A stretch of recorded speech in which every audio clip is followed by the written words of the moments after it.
As a Man Thinketh by James Allen. Visions and Ideals. The dreamers are the saviors of the world. As the visible world is sustained by the invisible, so men, through all their trials and sins and sordid vocations, are nourished by the beautiful visions of their solitary dreamers. Humanity cannot forget its dreamers.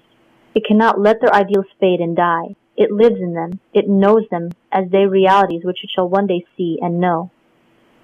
Composer, sculptor, painter, poet, prophet, sage. These are the makers of the afterworld, the architects of heaven.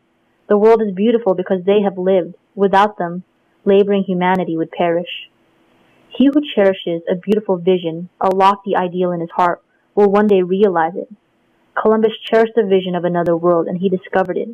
Copernicus fostered the vision of a multiplicity of worlds and a wider universe, and he revealed it. Buddha beheld the vision of a spiritual world of stainless beauty and perfect peace, and he entered into it. Cherish your visions.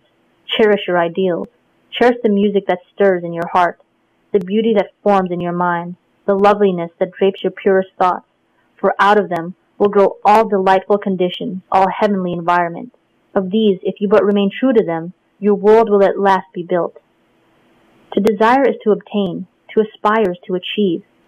Shall man's basest desires receive the full measure of gratification, and his purest aspirations starve for lack of sustenance? Such is not the law. Such a condition of things can never obtain. Ask and receive.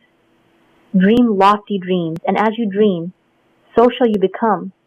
Your vision is the promise of what you shall one day be. Your ideal is the prophecy of what you shall at last unveil. The greatest achievement was at first and for a time a dream. The oak sleeps in the acorn, the bird waits in the egg, and in the highest vision of the soul, a waking angel stirs. Dreams are the seedlings of realities. Your circumstances may be uncongenial, but they shall not long remain if you but perceive an ideal and strive to reach it. You cannot travel within and stand still without. Here is a youth hard pressed by poverty and labor, confined long hours in an unhealthy workshop, unschooled and lacking all the arts of refinement. But he dreams of better things. He thinks of intelligence, of refinement, of grace and beauty. He conceives of, mentally builds up, an ideal condition of life. The vision of a wider liberty, a larger scope takes possession of him. Unrest urges him to action, and he utilizes all his spare time and means, small though they are, to the development of his latent powers and resources. Very soon, so altered has his mind become that the workshop can no longer hold him.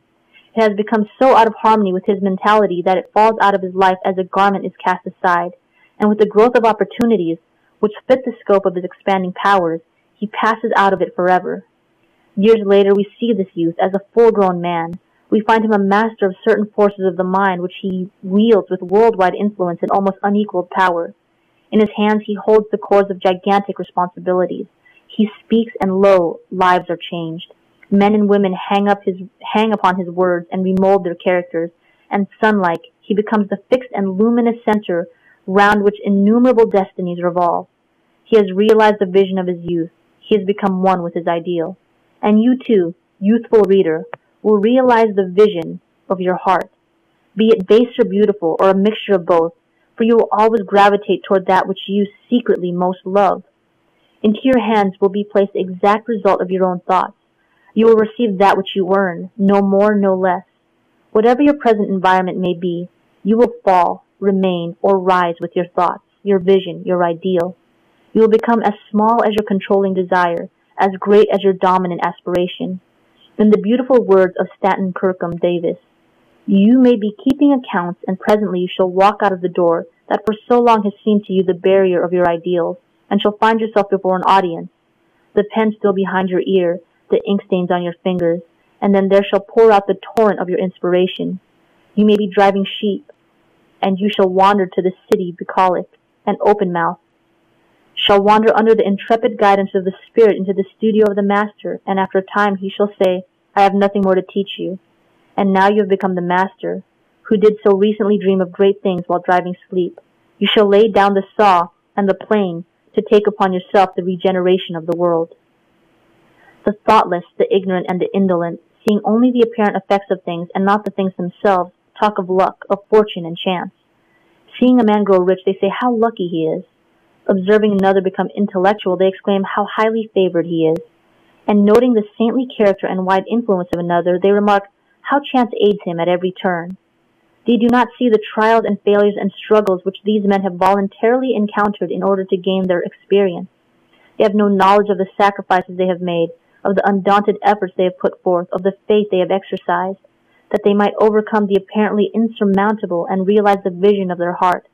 They do not know the darkness and the heartaches. They only see the light and joy and call it luck. They do not see the long and arduous journey, but only behold the pleasant goal and call it good fortune. Do not understand the process, but only perceive the result and call it chance. In all human affairs there are efforts, and there are results, and the strength of the effort is the measure of the result. Chance is not. Gifts, powers, material, intellectual, and spiritual possessions are the fruits of effort. They are thoughts completed, objects accomplished, visions realized. The vision that you glorify in your mind, the ideal that you enthrone in your heart, this you will build your life by. This you will become.